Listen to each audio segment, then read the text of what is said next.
12-year-old Amara sat perfectly still in the hospital bed, her eyes fixed on the bright white cast covering her left arm. The plaster stretched from her fingertips all the way up past her elbow, heavy and uncomfortable. She tried to wiggle her fingers, but they barely moved. 3 weeks had passed since the car accident, and the reality of her situation was finally starting to sink in. The doctors had explained everything in detail.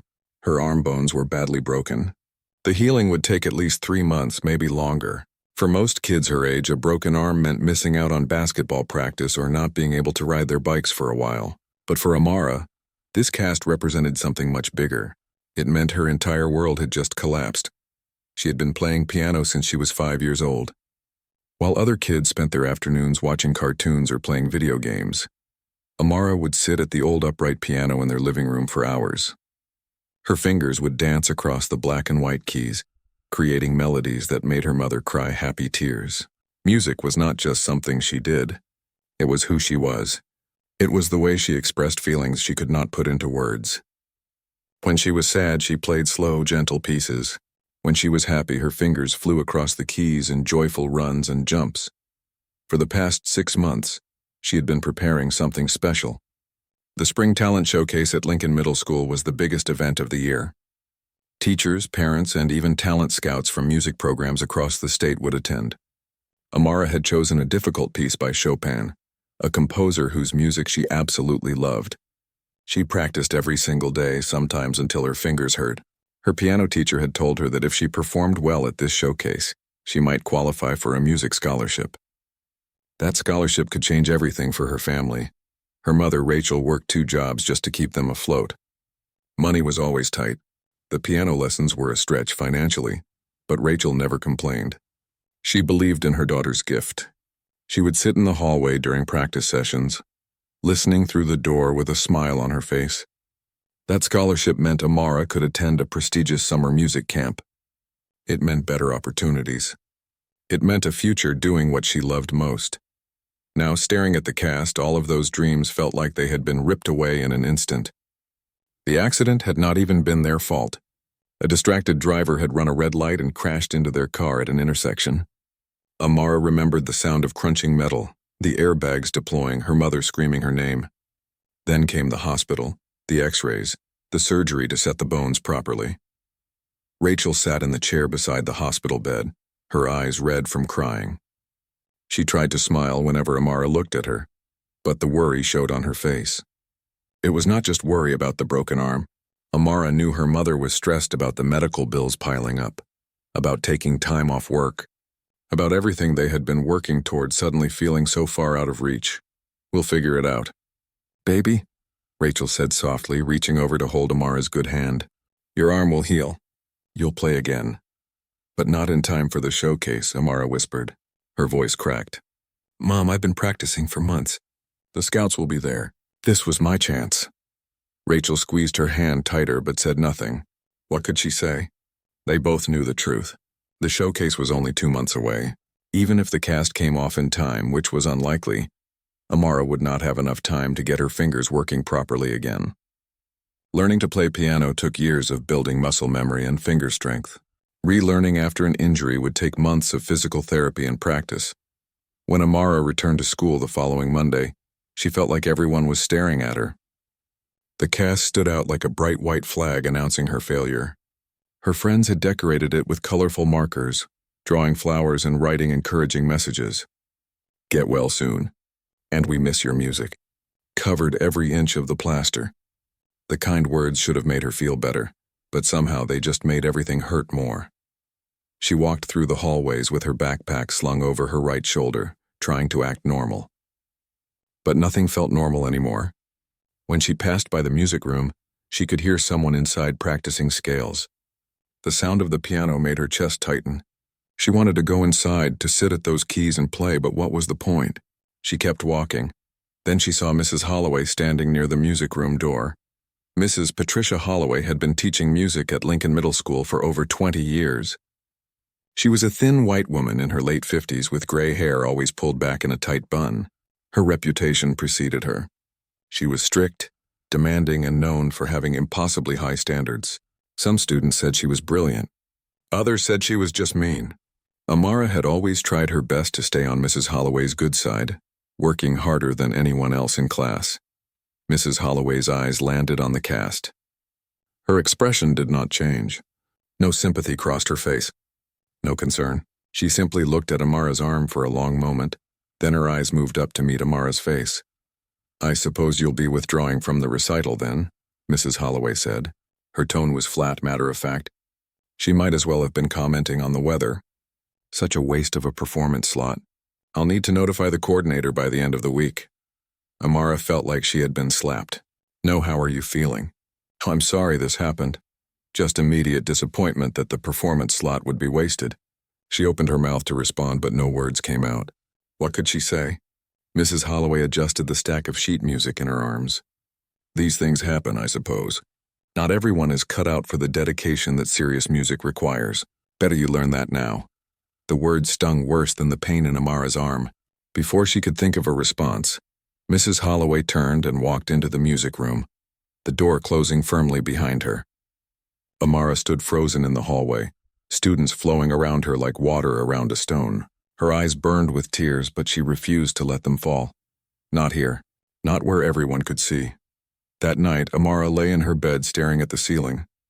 Her decorated cast rested on a pillow beside her. Through the thin walls of their apartment, she could hear her mother on the phone, probably talking to the hospital about payment plans. The weight of everything pressed down on her chest, making it hard to breathe. She thought about Mrs. Holloway's words. Not everyone is cut out for the dedication that serious music requires. Was that true? Had she not been dedicated enough? She had practiced for hours every day. She had sacrificed time with friends, missed parties and movies, all to perfect her craft. How could anyone question her dedication? But maybe Mrs. Holloway was right about one thing. Maybe she was not cut out for this. Maybe the accident was the universe's way of telling her to give up, to stop dreaming about things that were out of reach for a girl like her. Maybe she should just accept reality and move on. Amara rolled over onto her side, careful not to bump her cast. Through her bedroom window, she could see the old piano in the living room illuminated by the streetlight outside. It sat silent and dark, waiting for hands that could not play it anymore. She closed her eyes and tried to sleep, but all she could hear was the echo of music she might never make again.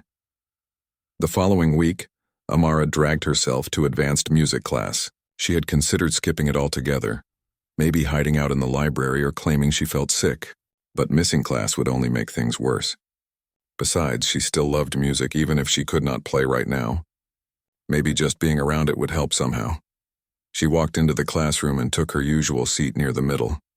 Her best friend Keisha slid into the seat next to her and gave her a sympathetic smile. Keisha played violin and had been Amara's friend since elementary school. She was one of the few people who truly understood how much this injury meant. "You okay?" Keisha whispered as other students filed in. Amara shrugged. "I guess." Mrs. Holloway entered the room with her typical brisk stride. She set her leather bag on the desk and turned to face the class. Her eyes scanned the students, lingering for just a moment on Amara before moving on. Something about that look made Amara's stomach twist. "Good morning, class," Mrs. Holloway began. "Today we're going to discuss something important. We're going to talk about overcoming limitations in musical performance." Several students pulled out their notebooks. Amara felt her heart start to beat faster. This felt wrong somehow. The way Mrs. Holloway stood at the front of the room, the slight curve of her lips that was not quite a smile. It felt like a trap. "Real musicians don't make excuses," Mrs. Holloway continued, walking slowly between the rows of desks. "They don't let little setbacks stop them from achieving greatness. Music requires commitment, total commitment, not half-hearted effort when things are convenient." She stopped walking. She was standing right next to Amara's desk now. The entire class seemed to hold its breath. "Isn't that right, Amara?" Mrs. Holloway said, looking down at her. "Or are you the type to give up at the first sign of difficulty?" The room went completely silent. Amara felt her face grow hot. Every eye in the classroom turned toward her. She wanted to disappear, to melt into her chair and cease to exist. "I didn't give up," Amara said quietly. "I broke my arm in an accident." "Of course," Mrs. Holloway said, her voice dripping with false sympathy. "An accident. How unfortunate. But tell me, if Beethoven could compose symphonies while going deaf, Surely a broken arm shouldn't completely derail a truly dedicated student, should it? Amara had no answer. How could she argue with that? But it felt wrong. The comparison felt cruel and unfair. Beethoven was a genius, a master. She was just a 12-year-old kid trying her best. Keisha reached under the desk and squeezed Amara's good hand but said nothing. Speaking up against Mrs. Holloway was risky. Everyone knew that. The class moved on, but the damage was done. Amara sat through the rest of the period feeling humiliated and small. When the bell finally rang, she gathered her things as quickly as she could with one hand and tried to rush out. But Mrs. Holloway's voice stopped her. "Amara, a moment, please." Amara's shoulders sagged. She waited as the other students filed out, Keisha giving her one last worried glance before disappearing into the hallway. When the room was empty, Mrs. Holloway walked over to her desk. "Since you can't participate in playing right now, I'm going to give you some alternative assignments," Mrs. Holloway said. She handed Amara a stack of papers. "These are attendance sheets. I need them filled out for every class. You'll also be responsible for organizing the sheet music in the storage room and making sure the piano keys are cleaned after each use." Amara looked at the papers, then back at her teacher. "But these are just chores. What about my actual classwork?" "This is your classwork," Mrs. Holloway replied coolly. "Since you can't contribute musically anymore, you might as well make yourself useful in other ways. Or would you prefer to sit idle while your classmates actually learn?" The words hit like physical blows. Can't contribute musically anymore, as if her entire musical ability had died along with the use of her left hand. As if she was worthless now. "I can still learn," Amara said, her voice shaking. "I can study music theory. I can listen and analyze. You can do what I assign you to do," Mrs. Holloway interrupted. "Unless you'd like to discuss this with the principal?" Amara knew a threat when she heard one. She took the papers and left without another word. The next 2 weeks were torture. Every music class was the same pattern. While other students practiced their instruments, learned new techniques, and prepared for performances, Amara was stuck doing menial tasks. She sorted sheet music. She wiped down piano keys. She took attendance and ran errands. She became invisible, a helper rather than a student. But the worst part was not the chores. It was the comments. Mrs. Holloway seemed to find new ways to cut her down in every single class. During a lesson on piano posture, Mrs. Holloway demonstrated the proper way to sit at the bench. "Notice the straight back, the relaxed shoulders, the curved fingers," she said to the class. "Classical piano requires discipline and dedication. It requires, frankly, a certain level of refinement that not everyone possesses." She looked directly at Amara when she said it. The emphasis on refinement made several students shift uncomfortably in their seats. The implication was clear even if unspoken. Some people simply were not refined enough for classical music. Some people did not belong in this world. Another day, a student asked about learning jazz piano in addition to classical. Mrs. Holloway wrinkled her nose slightly.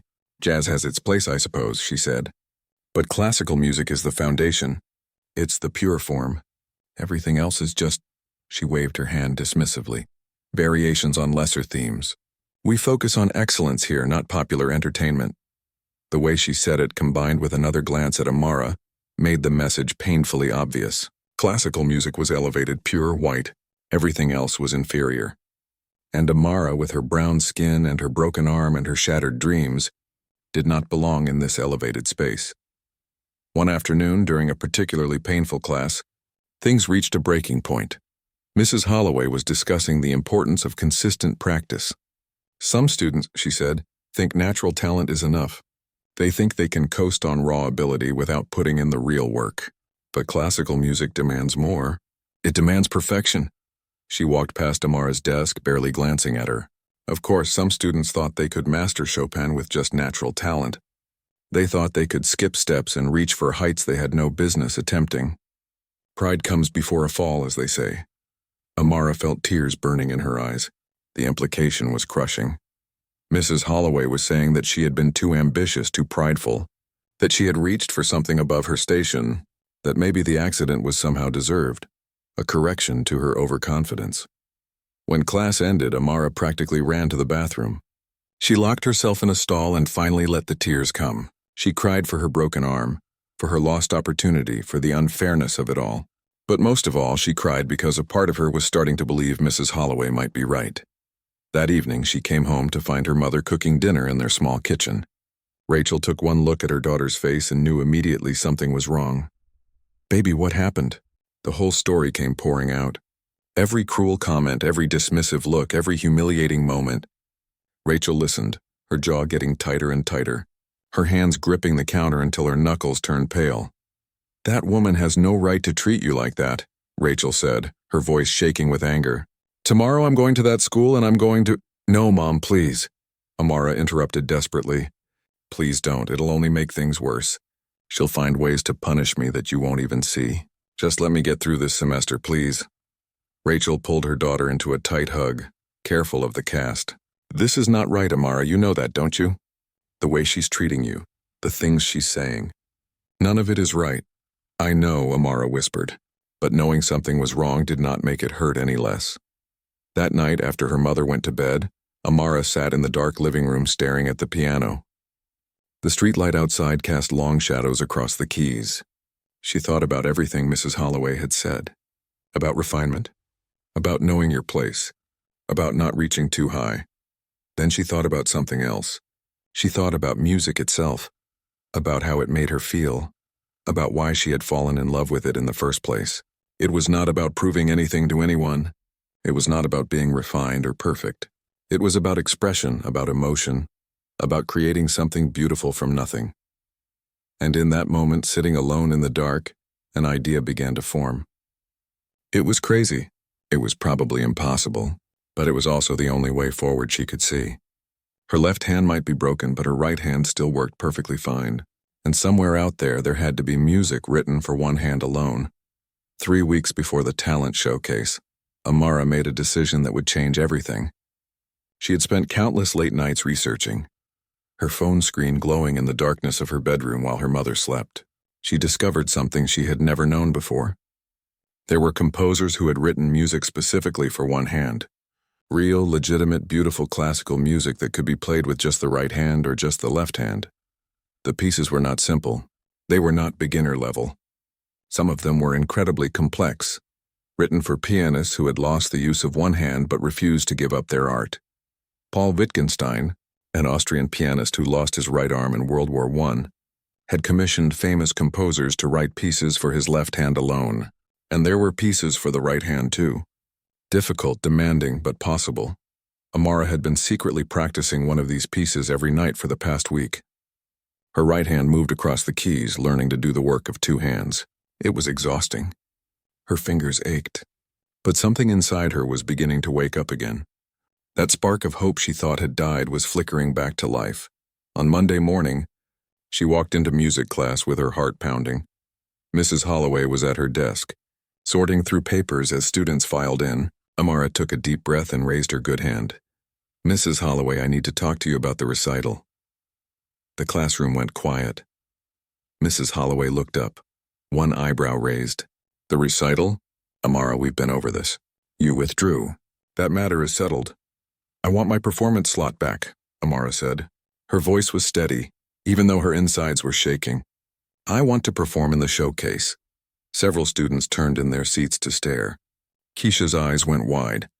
Mrs. Holloway set down her pen slowly, deliberately. A small smile played at the corners of her mouth, but it was not a kind smile. "Excuse me," Mrs. Holloway said. "Have I missed something? Has your arm miraculously healed?" "No," Amara replied. "But I can still play. I've been learning pieces written for one hand. Music composed specifically for the right hand alone. I've been practicing and I can do this." The smile on Mrs. Holloway's face grew wider, colder. She stood up from her desk and walked toward Amara slowly, like a cat approaching a mouse. The whole class watched in tense silence. "Let me see if I understand correctly," Mrs. Holloway said, her voice dripping with false sweetness. "You think you can learn a one-handed piece to performance quality in 3 weeks? You think talent scouts, professional musicians will be impressed by this little stunt?" "It's not a stunt," Amara said quietly. "It's real music. Legitimate classical pieces written by real composers." Mrs. Holloway crossed her arms. "This is exactly the kind of naive, attention-seeking behavior I would expect. Classical piano performance is not a place for gimmicks or sympathy votes, young lady. The showcase is about excellence, not about making people feel sorry for you." The word stung. But Amara had prepared herself for this. She had known Mrs. Holloway would not make this easy. "I just want a chance to prove myself." "Prove yourself?" Mrs. Holloway laughed, but there was no humor in it. "You want to embarrass yourself in front of the entire school? You want to embarrass this music program? Make us all look like we've lowered our standards just to accommodate you?" A few students shifted uncomfortably. One boy in the back row muttered something under his breath. Mrs. Holloway shot him a look and he went silent immediately. "Tell you what, Amara," Mrs. Holloway said, her voice taking on a challenging tone. "Since you're so confident in your abilities, let's make this interesting. 1 week from today, you'll perform your piece right here, for this class. If it meets my standards, and I want to be very clear that those standards will be the same ones I hold every student to, then you can have your performance slot back." She paused, letting the weight of her words sink in. "But if your performance is not up to par, if it's sloppy or amateurish or embarrassing in any way, then you withdraw gracefully. No more arguments. No more desperate attempts for attention. You accept that this is beyond your current capabilities and you move on. Do we have an agreement?" Amara's mind raced. 1 week was not enough time. She had been practicing, yes, but the piece was complicated. It would take months to perfect normally. And Mrs. Holloway's standards? They would be impossibly high. This was designed to make her fail. It was a trap. But what choice did she have? If she backed down now, she would regret it forever. She would always wonder if she could have done it. And worse, she would be proving Mrs. Holloway right. She would be accepting the message that some people just should not reach too high, should not try for things beyond their station. "Agreed," Amara said. Mrs. Holloway's smile turned triumphant. "Excellent. 1 week from today, I'll make sure to invite Vice Principal Torres and a few other music teachers to observe. We'll want multiple professional opinions on whether your performance meets our program standards." As Amara returned to her seat, her hands were shaking. What had she just done? Keisha leaned over and whispered urgently, "Are you crazy? 1 week? That's impossible." "Maybe," Amara whispered back. "But I have to try." The rest of the day passed in a blur. Amara could barely focus on her other classes. All she could think about was that piano, those keys, and the mountain she had just agreed to climb. When she got home, she told her mother everything. Rachel sat at the kitchen table, her head in her hands. "Baby, I don't want you setting yourself up to fail. This teacher, she's trying to humiliate you. You know that, right?" "I know," Amara said. "But Mom, I can do this." "I know I can. I just need time to practice. 1 week is not enough time. Then I'll practice every moment I can. Before school, during lunch, after school, late at night. I'll make it enough time." Rachel looked at her daughter's determined face and sighed. She recognized that expression. It was the same stubborn determination she saw in the mirror every morning, when she dragged herself out of bed to work double shifts. "Okay," she said finally. "Okay, what do you need from me?" What followed was the most intense week of Amara's life. She woke up at 5 in the morning to practice before school. During lunch period, she snuck into the drama room where there was an old piano that nobody used much. The drama teacher, Mr. Phillips, had given her permission to practice there. She was kind like that, always looking out for students who needed a quiet space. After school, Amara rushed home and practiced until her mother came back from her first job. They would eat a quick dinner together, and then Amara would practice some more. Late into the night, her right hand would dance across the keys, playing the same sections over and over, until they were perfect. Her fingers cramped. Her back ached from sitting at the piano for so many hours. Her eyes burned from exhaustion. The piece she had chosen was brutal. It required her right hand to cover enormous stretches across the keyboard, jumping from bass notes to melody and back again. It demanded speed, precision, and emotional depth. There were moments when Amara wanted to quit, when she thought Keisha was right and this whole thing was impossible. But every time she thought about giving up, she remembered Mrs. Holloway's smug smile. She remembered the way her teacher had looked at her, like she was nothing, like she did not belong, and that memory fueled her through the exhaustion and the doubt and the pain. On the 3rd day of her marathon practice sessions, something unexpected happened. Amara was practicing in the drama room during lunch when she heard a soft knock on the door. She stopped playing and turned around. Standing in the doorway was Mr. Chen, one of the school janitors. He was an older man, probably in his 60s, who had emigrated from somewhere in Asia years ago. Amara had always been friendly to him, helping him carry supplies sometimes or holding doors open. Most students barely noticed the janitors existed, but Amara's mother had raised her to respect everyone regardless of their job. "You play very beautiful," Mr. Chen said, his accent thick but his words clear. "But I notice in the middle section, your fingering is making things harder than they need to be. May I show you something?" Amara blinked in surprise. "You know piano?" Mr. Chen smiled, a sad sort of smile that held old memories. "I used to teach it. Long time ago, different country, different life. Now I clean floors, but I still remember music." He walked over to the piano and sat down beside her. "Here," he said, pointing to a particular measure in her sheet music. "Your fourth finger tries to reach this note, but it stretches too far. Use third finger instead, like this," he demonstrated, his weathered hands moving across the keys with surprising grace. The passage that had been giving Amara so much trouble suddenly sounded smoother, more natural. "You were a piano teacher?" Amara asked, amazed. "Piano professor," Mr. Chen corrected gently. "In Taiwan.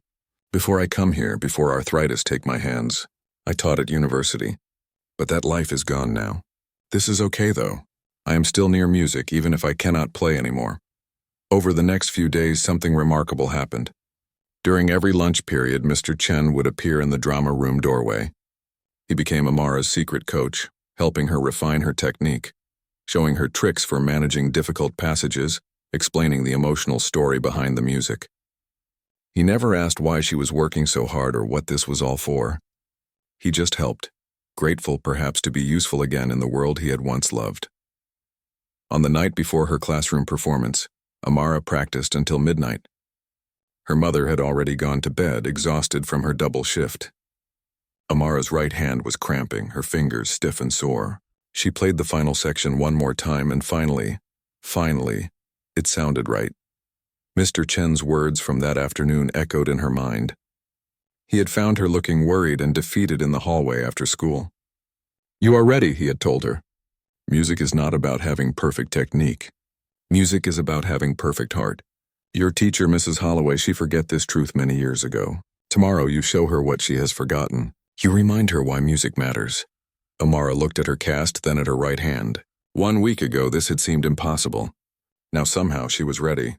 Tomorrow she would face Mrs. Holloway, face her doubt and her cruelty and her impossible standards. Tomorrow she would show everyone what determination could do.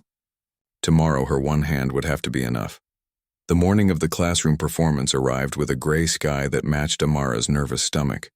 She barely touched her breakfast, just pushed cereal around in her bowl while her mother watched with worried eyes. "You don't have to do this," Rachel said softly. "It's not too late to back out." "Yes, it is," Amara replied. "I'm doing this, Mom." Rachel reached across the table and squeezed her daughter's good hand. "Then go show them what you're made of." Walking into school felt like walking toward the edge of a cliff. Every step brought Amara closer to a moment that would either prove she belonged or confirm every cruel thing Mrs. Holloway had ever implied about her. Students passed by in the hallways, oblivious to the battle about to happen. Keisha found her at her locker. "I've been praying for you all morning," Keisha said, pulling Amara into a tight hug. "You've got this." "I know you do." "I hope you're right," Amara whispered. When fourth period finally arrived, Amara walked into the music room with her heart hammering against her ribs. The piano sat at the front of the classroom like a judge's bench, waiting to deliver its verdict. But something was different today. There were extra chairs set up in the back of the room, and sitting in them were Vice Principal Torres, Ms. Riley from the elementary school music program, and Mr. Davidson, who taught band. Mrs. Holloway had kept her promise. She had brought witnesses to watch Amara fail. Mrs. Holloway stood at the front of the room wearing a pearl necklace and a satisfied smile. "Class, as you know, today Amara will be performing for us. This will determine whether she has earned a spot in our spring showcase." She gestured toward the visiting teachers. "We have some colleagues here to help us evaluate the performance fairly. After all, we want to maintain the high standards this program is known for." The emphasis on high standards felt like a warning shot. Amara took her seat, her casted left arm resting in her lap, her right hand trembling slightly. She could feel 23 pairs of student eyes watching her, plus the 4 teachers in the back. The weight of all that attention pressed down on her shoulders. "Whenever you're ready," Mrs. Holloway said, gesturing to the piano with an exaggerated sweep of her arm. Amara stood up. Her legs felt like water. She walked to the piano and sat down on the bench, adjusting it to the right height. She placed her sheet music on the stand even though she had memorized every note. The cast felt heavy on her left side, a constant reminder of everything she had lost. She looked out at the classroom. Some students looked encouraging. Others just looked curious. Mrs. Holloway stood off to the side, arms crossed, that same cold smile on her face, waiting, expecting failure. Then Amara saw something that steadied her. Through the small window in the classroom door, she could see Mr. Chen. He was supposed to be cleaning the hallway, but he had stopped his cart right outside. He gave her a small nod, barely visible. That simple gesture reminded her of everything he had taught her over the past week. Music is not about perfect fingers. Music is about perfect heart. Amara took a deep breath. She closed her eyes for just a moment. Then she placed her right hand on the keys and began to play. The first notes of Scriabin's prelude flowed out into the classroom. Her single hand moved across the keyboard, covering distances that seemed impossible for 5 fingers. The piece demanded everything from her. Bass notes deep and resonant, then quick jumps up to melody lines that sang above them. Her hand became a blur of motion, stretching, reaching, creating harmonies that should have required 2 hands. But it was not just technically impressive. Something deeper was happening. Every ounce of frustration Amara had felt over the past months poured into the music. Every moment of pain, every tear she had cried, every cruel word Mrs. Holloway had spoken. It all became part of the sound. The melody swelled and broke like waves, sometimes angry, sometimes sorrowful, always honest. She played a passage that required her to jump from the lowest notes on the piano up to the highest, her hand flying across the keys faster than seemed possible. Her fingers were cramping, but she pushed through.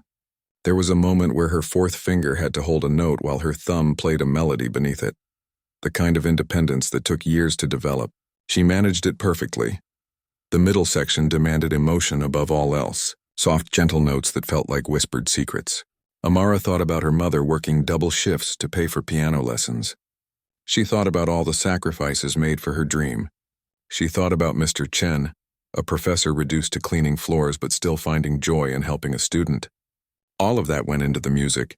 Then came the final section, building in intensity. Louder, faster, more passionate. Her hand raced up and down the keyboard, creating a storm of sound that seemed impossible from a single hand. Sweat beaded on her forehead. Her right shoulder ached from the extreme movements, but she was almost there. Just a few more measures. The final chord rang out strong and clear. Amara held down the keys, letting the sound fade naturally into silence. Her hand was shaking now from exhaustion. Her entire body was trembling. She had given everything she had to those 3 minutes of music. The silence that followed felt eternal. Amara kept her eyes on the keys, afraid to look up, afraid to see disappointment or mockery on faces around her. Her breathing was heavy, her heart racing. Then someone started clapping. It was Keisha, standing up from her desk, applauding with tears streaming down her face. Within seconds, another student joined her. Then another. Then the entire class was on their feet, applause filling the room like thunder. Amara finally looked up. Students were cheering, some wiping their eyes, others just staring at her in amazement. She turned toward the back of the room. Ms. Riley had her hand over her mouth, her eyes glistening with tears. Mr. Davidson was shaking his head in disbelief, but he was smiling. Even Vice Principal Torres was nodding slowly, clearly moved by what he had just witnessed. Then Amara looked at Mrs. Holloway. Her teacher's face had gone pale. The confident smile had vanished completely. She stood frozen, her arms still crossed, but her expression had transformed into something Amara could not quite read. Shock maybe, or anger, or possibly even shame, though that seemed too much to hope for. The applause continued for what felt like forever, but was probably only a minute. Finally, Ms. Riley stood up from her chair in the back. She was a short woman with kind eyes who had taught music for 30 years. "That was extraordinary," Ms. Riley said, her voice thick with emotion. She walked toward the front of the room, not even looking at Mrs. Holloway. "Amara, I have been teaching music for 3 decades. I have heard thousands of student performances. What you just did was not just technically impressive. It was deeply, profoundly moving. You told a story with that music. You made us feel something real." Mr. Davidson nodded in agreement. "The technical skill alone is remarkable. Learning that piece in 1 week with 1 hand? That takes dedication most students never develop. But what struck me was the maturity of your interpretation. You played like someone much older, someone who has really lived. Vice Principal Torres stepped forward. Mrs. Holloway, I think the decision here is clear. Amara has more than earned her spot in the showcase. In fact, I would argue this should be one of our featured performances. This is exactly the kind of determination and excellence we want to showcase from Lincoln Middle School. All eyes turned to Mrs. Holloway. She stood there, trapped. She could not argue with 3 other educators who had just witnessed the same performance. She could not claim it was not good enough when the room had erupted in applause. Her trap had backfired spectacularly. I suppose, Mrs. Holloway started, her voice tight and strained. I suppose that was adequate. Adequate? Ms. Riley said, her eyebrows shooting up. Patricia, that was far beyond adequate. That was exceptional. Mrs. Holloway's jaw clenched. You could see her struggling, trying to maintain some control over the situation. Fine, Amara can have her performance slot back. But the actual showcase will have professional scouts there, real judges. This classroom is very different from a real stage with real consequences. I understand, Amara said quietly. She was still shaking, still processing what had just happened. Actually, Vice Principal Torres said, pulling out his phone, I'm going to recommend that we invite some additional scouts to this year's showcase. I think they'll want to see this. Amara, you've represented what our school is really about. Perseverance in the face of adversity. Finding creative solutions to seemingly impossible problems. That's the kind of student we're proud to have. The bell rang, ending the period. Students began gathering their things, but several came up to Amara first, congratulating her, giving her hugs, telling her how amazing she was. Keisha was openly crying now, holding on to her friend like she might float away. As the room emptied, Amara caught one last glimpse of Mrs. Holloway. Her teacher was gathering papers from her desk with jerky, angry movements. She would not look at Amara, would not acknowledge what had just happened. The victory was Amara's, but it tasted more complicated than she had expected. There was relief, yes, and pride, but also sadness for a teacher so trapped in her own, bitterness that she could not celebrate a student's triumph. Amara walked out of the classroom and found Mr. Chen waiting in the hallway with his cleaning cart. He smiled at her, that warm, knowing smile that had helped her through the hardest week of her life. You did it, he said simply. I told you. Perfect heart. Thank you, Amara said, her voice breaking. For everything. I couldn't have done it without you. No, Mr. Chen shook his head. The music was always inside you. I just helped you find the path to let it out. Now comes the real performance. 3 weeks. You keep practicing. You keep believing. And you show the whole world what I already know, that you are special, that you are strong, that nobody can tell you what you cannot do. Amara nodded, tears finally spilling down her cheeks. But they were not tears of sadness anymore. They were tears of relief, of joy, of hope rekindled. She had 3 weeks until the showcase, 3 weeks to practice, to prepare, to get ready for the biggest performance of her life. Her right hand would have to be enough. And now, finally, she believed that it could be. The 3 weeks between the classroom performance and the actual showcase passed in a strange blur. Word had spread through Lincoln Middle School about what Amara had done. Students she barely knew stopped her in hallways to tell her they were excited to see her perform. Teachers she had never spoken to gave her encouraging smiles. Even the principal mentioned her during morning announcements, talking about how one student's determination was inspiring the whole school. But with all that support came enormous pressure. This was not just a classroom anymore. The spring showcase was the biggest event of the year.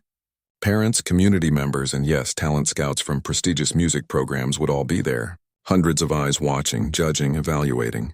The thought of it kept Amara awake at night. Mrs. Holloway had become a ghost in her own classroom. She barely spoke to Amara anymore, giving instructions through terse nods or written notes. When Amara practiced in the music room after school, Mrs. Holloway would find reasons to be somewhere else. The other teachers noticed. Ms. Riley had even pulled Amara aside one day to ask if everything was okay. Amara just nodded and said it was fine even though it was not. Mr. Chen remained her constant support. Every lunch period, he would appear at the drama room to listen, to offer gentle corrections, to remind her why she was doing this. Music is gift, he told her one afternoon. You give gift to people, they cannot help but receive it. Stop worrying about scouts and judges. Just give your gift. The night of the showcase arrived with perfect spring weather. The auditorium at Lincoln Middle School seated 400 people, and every single seat was filled. Amara peeked through the backstage curtain and felt her stomach drop. So many people. She recognized some faces in the front rows. Her mother sat right in the center wearing her best dress. Keisha and her family were a few rows back. But there were also strangers everywhere. Adults with notepads and serious expressions. The scouts. "You're on in 20 minutes," said Mr. Phillips, the drama teacher who was helping coordinate backstage. "How are you feeling?" "Terrified," Amara admitted. Mr. Phillips smiled kindly. "That means you care. Channel that fear into the music. Make it fuel instead of weight." Amara nodded, even though her hands were shaking. She wore a simple black dress that her mother had bought special for tonight. The cast on her left arm had been decorated one more time, covered in gold and silver marker to make it look almost elegant. Almost. She found a quiet corner backstage and sat down, closing her eyes. She thought about everything that had led to this moment. The accident, the cruelty, the late nights practicing until her fingers ached, Mr. Chen's patient guidance, the classroom performance that had silenced doubt. All of it had been building to this. "Amara Thompson, you're up next." Her heart jumped into her throat. This was it. She stood up, smoothed down her dress, and walked toward the stage entrance. Through the gap in the curtains, she could see the current performer finishing up, a boy playing violin. The audience clapped politely as he took his bow and exited stage right. Then the stage manager, a parent volunteer, whispered, "You're on. Break a leg." Amara walked out onto the stage. The lights were blinding at first, hot and bright. As her eyes adjusted, she could see the sea of faces stretching back into the darkness of the auditorium. The grand piano sat center stage, looking impossibly large and intimidating. Her feet carried her toward it automatically, muscle memory from years of recitals taking over when her conscious mind was too scared to function. She sat down at the bench and adjusted it carefully. The audience noise faded to silence, that particular expectant hush that happens before a performance. Amara could hear her own breathing loud in her ears. She placed her casted left arm in her lap, positioned her right hand over the keys, and looked out into the audience one more time. She found her mother's face in the front row. Rachel was crying already, tears streaming down her cheeks, but she was smiling too. That smile said everything. "I believe in you. I'm proud of you. No matter what happens next, you've already won." Amara found Mr. Chen standing in the very back of the auditorium, near the sound booth.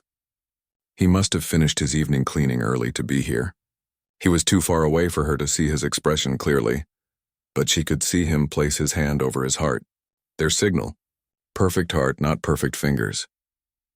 Then somehow Amara found Mrs. Holloway. Her teacher sat in the section reserved for Lincoln faculty, her face unreadable, her posture rigid. Even now, even here, she looked like she was waiting for failure, expecting it, maybe even hoping for it. That image crystallized something inside Amara. She was not doing this to prove anything to Mrs. Holloway anymore. She was not doing it to win some battle or to show up a cruel teacher.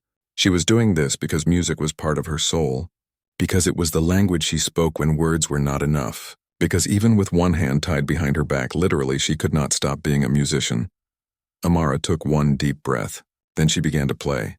The first notes floated out into the auditorium, clear and pure. Her right hand moved across the keys with confidence born from hundreds of hours of practice. The piece unfolded like a story, each section revealing something new. The technical passages that had seemed impossible 4 weeks ago now flowed naturally, her fingers knowing exactly where to go. But something was different tonight compared to the classroom performance. Amara was not playing from a place of fear or desperation anymore. She was playing from a place of strength, from certainty. The music became a conversation between her hand and the piano, between her heart and everyone listening. She forgot about the cast. She forgot about the scouts and the pressure and everything else. There was only the music. The middle section demanded absolute control, soft notes that had to be perfectly balanced. Amara remembered Mr. Chen's advice about this part. Play like you are telling secret to someone you love. Gentle, but with meaning. Her hand whispered across the keys, creating intimacy in a room full of hundreds of people. Then came the climactic final section. Her hand raced up and down the keyboard, creating waves of sound that seemed to physically fill the space. She could feel the audience leaning forward, caught up in the energy. Her shoulder burned from the exertion, her fingers were cramping, but she pushed through. This was it.